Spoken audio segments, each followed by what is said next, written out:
Under-19 sub চ্যাম্পিয়নশিপে Bangladesh versus মালদ্বীপের first ম্যাচটা 2-2 গোলে ড্র হয়ে গেছে। বাংলাদেশ মালদ্বীপ থেকে ফার্স্ট হাফে কোনো গোল কনসিড করে নাই এবং 2টা গোল করছে। আর অন্যদিকে সেকেন্ড হাফে মালদ্বীপও বাংলাদেশ থেকে কোনো গোল কনসিড করে নাই এবং বাংলাদেশকে 2টা গোল করছে, যার কারণে ফার্স্ট হাফে বাংলাদেশের 2টা গোল এবং সেকেন্ড হাফে মালদ্বীপের 2টা গোল মিলে টোটাল 2-2 গোলে ম্যাচটা ড্র হয়ে গেছে।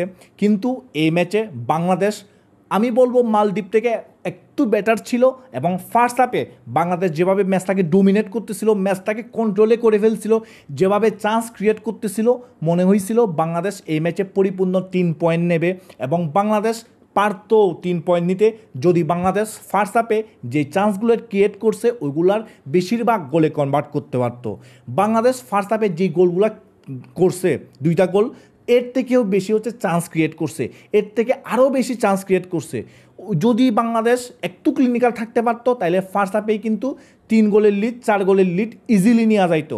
3 গোল দূরের কথা, 4 গোলের লিড ইজিলি নেওয়া যাইতো, কিন্তু বাংলাদেশ লিড নিতে পারে নাই এত বেশি ফার্স্ট হাফে। আর সেকেন্ড হাফে গিয়ে কোচের কিছু ভুল ডিসিশন বলবো আমি, এবং প্লেয়ারদের কিছু ইন্ডিভিজুয়াল মিস্টেক এবং বাংলাদেশ দলের কিছু নেগেটিভ পয়েন্ট বা মিস্টেক ফাইন্ড আউট করে মালদ্বীপ খেলছে এবং সেম প্যাটার্নে ওরা ফার্স্ট গোলটা করছে সেকেন্ড হাফে এবং ফার্স্ট গোলটা করার পরে ওরা কনফিডেন্স পেয়ে যায়, যার কারণে ওইখান থেকে সেকেন্ড গোলটা করে এবং মালদ্বীপ সেকেন্ড হাফে মোটামুটি বাংলাদেশকে ডোমিনেট করে।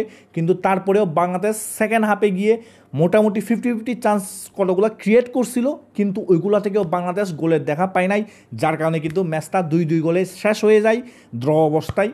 কিন্তু এই ড্রটা বাংলাদেশের জন্য আমি বলবো হারের সমান, কারণ বাংলাদেশ ম্যাচটা যেভাবে স্টার্ট করছিল, বাংলাদেশ ম্যাচে ফার্স্ট হাফে স্পেশালি যেভাবে চান্স ক্রিয়েট করছিল, বাংলাদেশের এই ম্যাচটা জিতা উচিত ছিল বলে আমার কাছে মনে হয় এবং যার কারণে আমি বলতেছি এই ড্রটা বাংলাদেশের কাছে হারের সমান।